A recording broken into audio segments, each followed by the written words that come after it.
خواہش تھی کہ حضرت کے سامنے کچھ پڑھوں، میں پڑھ دیتا ہوں، دیکھیے جی عطا ہو۔ مبارک ہو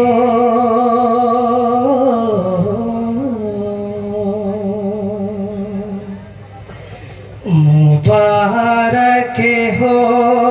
کہ اب تو سمیع تشریف لائے ہیں، مبارک ہو کہ اب تو سمیع تشریف لائے ہیں،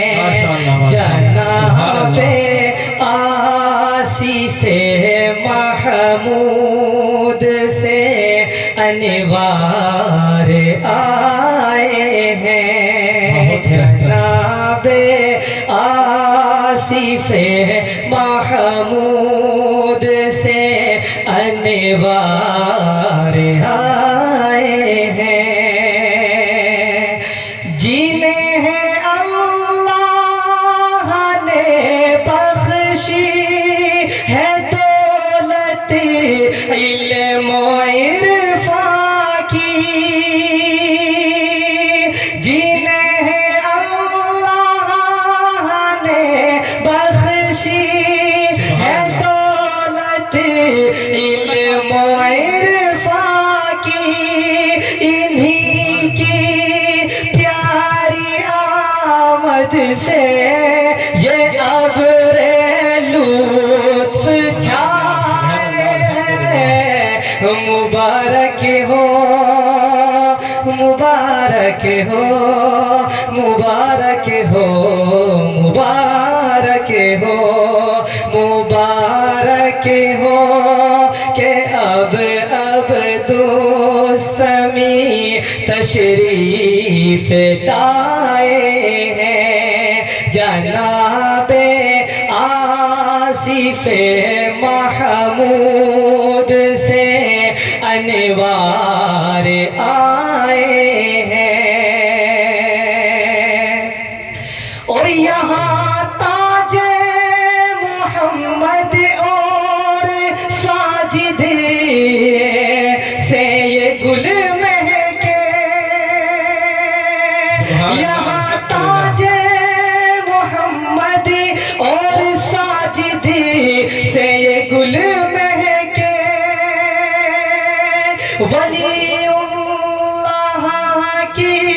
کوشش ولی اللہ کی کوشش سے اکابر ہم نے پائے ہیں، مبارک ہو مبارک ہو مبارک ہو مبارک ہو۔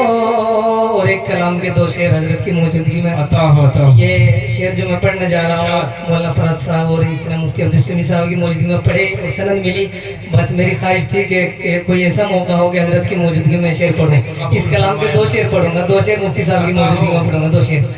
تو جسم نظم کا عنوان تو یہ تو بہت لمبا ہے، نظم کا عنوان ہے مذہب اسلام کی پکار ہر ایمان والے کے لیے، نظم کا عنوان مذہب اسلام کی پکار ہر ایمان والے کے لیے۔ ارشاد ارشاد عطا ہوتا جی۔ وقت کے ناداں ہوش میں آ،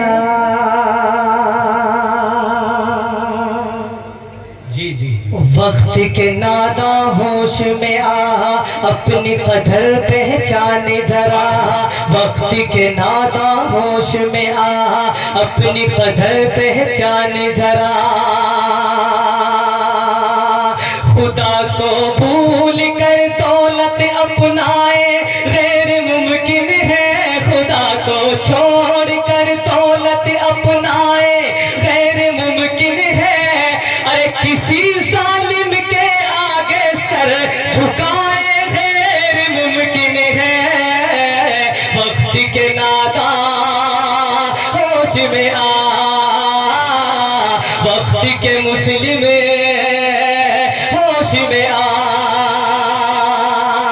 خدا کو چھوڑ کر دولت اپنائے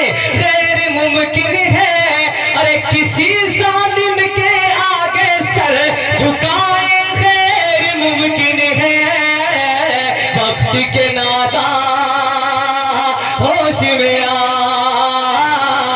اپنی قدر پہچان ذرا ذرا اور زمانے کی زباں پر اسی لیے چرچے ہمارے ہیں اجی زمانے کی زباں پر اسی لیے چرچے ہمارے ہیں زمانے کی زباں پر اسی لیے چرچے ہمارے ہیں زمانے کی زباں پر اسی لیے چرچے ہمارے ہیں اور سمندر سے بھی گھوڑوں کے کئی لشکر گزارے ہیں نعرہ تکبیر زور سے بولو نعرہ تکبیر نعرہ تکبیر جی عطا ہو وقت کے نادا ہوش میں بھائی ہوش میں اپنی تاریخ پلٹ کر دیکھو میرے عزیزوں اور پھر آپ کو پتہ چلے گا یہ شعر بہت اچھا تھا آپ نے خاموشی سنا حضرت کی موجودگی میں مجھے بہت خوشی ہو رہی ہے پڑھنے میں آپ توجہ سنیے گا اور جھوم جائے گا سن کر زمانے کی زباں پر آج بھی چرچے